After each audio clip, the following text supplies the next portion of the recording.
Good afternoon, everybody, and welcome to Starting Five. I'm your host, Jake Ouellette, where I will give you my top five in a specific topic, and my good friends Gabe Shaw and Mason Cycenas-Heimer will debate them with me. So let's get it started, but we got to know what the topic is on the first hand. Today, we're going to be talking about my top five World Series champions since the year 2000. Let's get it right underway here with number five, the 2008 Philadelphia Phillies. This team was centered by back-to-back MVPs in Ryan Howard and Jimmy Rollins. Cole Hamels on the bump, ace of the staff. Chase Utley also had a very predominant season for that team. Ryan Howard, 48 homers. This team lost 3 games in the entire playoff run. Brad Lidge going 41 for 41 on saves this season and 7-7 in the playoffs. So they are my number five. What do you guys think? I just think talent-wise, I'm going to have to disagree with you that they're a top 5 team since 2000 to win a World Series. Talent-wise, I don't think they stack up to as many teams as you think. I think there's a lot of other teams that can pass them up talent-wise and that did better during the postseason than just the 3 losses. Yeah, I'm going to have to agree with Mason here. You know, like you just said, talent-wise, they don't really move me. You know, and I know this is Philly's only World Series since 2000, and it's probably very special to them. But I mean, we have to see the rest of the list, of course. But to me, I don't know if out of the last 25 champions, I don't know if they're going to be top 5 for me. Yeah, it's very, very reasonable takes on that part. So let's move on to number 4 here with the 2013 Boston Red Sox, the band of bearded brothers traveling together after the Boston Marathon tragedy of 2013. This team was very good. David Ortiz ran away with World Series MVP, hitting .688 with multiple walks. He didn't get pitched to a lot in that series, but when he did, they made him pay. What do you guys think? And that's my thing with the 2013 World Series team. I think they relied on David Ortiz too much. David Ortiz is really the only household name that did well during the postseason. Like, one of the things I have here is that the Red Sox third best hitter during that postseason run was a 21-year-old Alexander Bogaerts. And I don't think that was sustained talent-wise, again, stacking up to the rest of the competition since the 2000 season.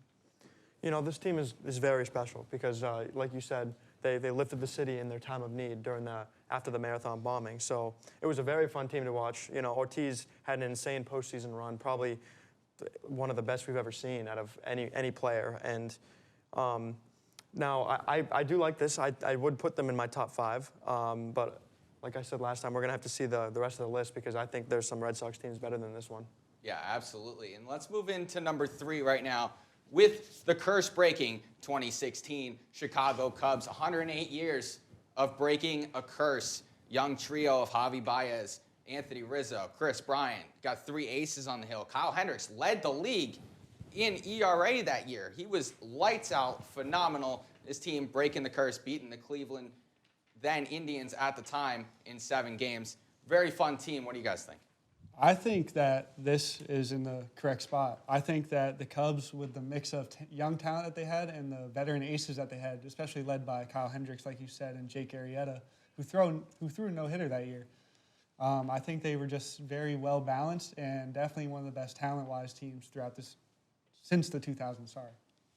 Yeah, again, like number 5, I agree with Mason. They're one of the most talented teams, and they were super fun to watch. And it was one of the best World Series of all time. You know, back and forth Game 7. It was super cool to watch. And for a team that hadn't won a World Series for 108 years, that was pretty awesome to see them win it. So I like this in my top 5. Yeah, I think the Chicago Cubs, very fun team, like we mentioned, all 3 of us. But let's move into number 2. Maybe a little bit of recency bias, but I got this past World Series champion, the 2025 Los Angeles Dodgers, Shohei Ohtani. One of the best performances of the entire playoff run, hitting homers, striking out guys. He threw 6 scoreless innings in the NLCS. Yoshinobu Yamamoto pitching in 3 games, Game 2, Game 6, Game 7. He really put the team on the back in that one. So, and with the returning core, Will Smith, Mookie Betts, Freddie Freeman. Mookie didn't have a great postseason run, but he's still Mookie Betts. He's still an MVP.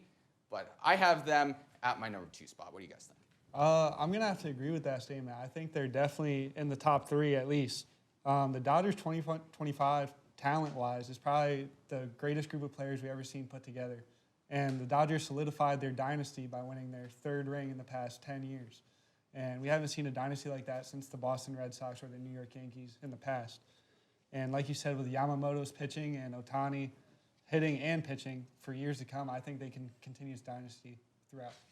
Yeah, I know, 100%. Outstanding team, Just like 2016, it was one of the best World Series, I think, of all time. Again, both teams were fighting tooth and nail, and that was the Dodgers' toughest opponents in all postseason. They lost one game before they came to the World Series, so that was an insane World Series. But again, like you guys were saying, they're so talented. The top three guys, Freddie Freeman, Mookie Betts, and Shohei Ohtani. Like, how are you supposed to prepare for that if you're a pitcher? So it's going to be tough to beat this team. But I think there's one team that stands out.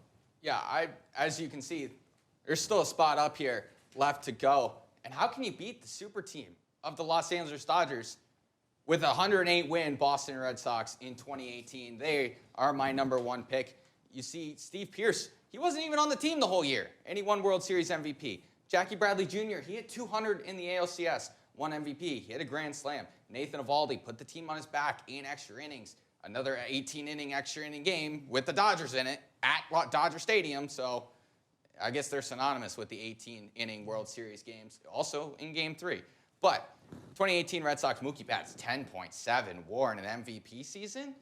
That's unheard of. Like, you saw Judge do it last year. He was barely over 10. Yep. Mookie had at least half a WAR better than Judge did last year.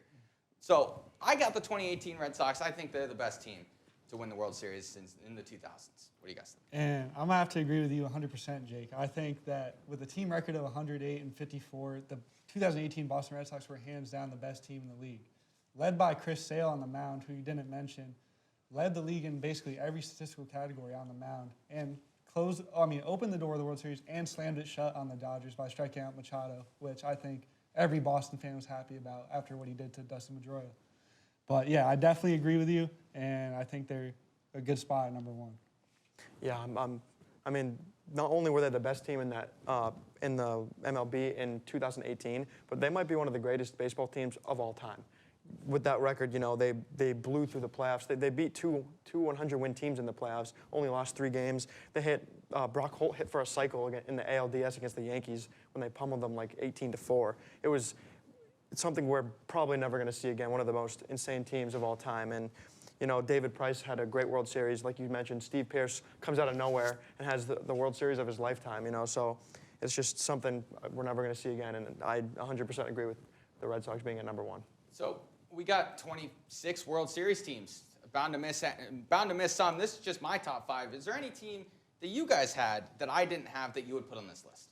One of the teams that I would have added would be the 2011 Cardinals. The 2011 Cardinals checked every box as a team. They had the pitching staff, they had the hitting, they had the defense, and they had the manager.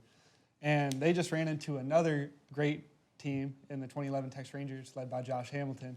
And that was probably one of the best World Series to ever watch, with David Freese Game 7 heroics and winning the World Series basically for the Cardinals. I think talent-wise, with Albert Pujols and Yadier Molina leading the staff, I think that they should definitely be on the list somewhere. Yeah, no, I'm gonna go with a couple different teams here. I think the 2004 Red Sox could be over the Phillies or even the 2013 Red Sox. What a special team. They came back from a 3-0 deficit against the Yankees, and then they sweep the 105 juggernaut Cardinals in the World Series.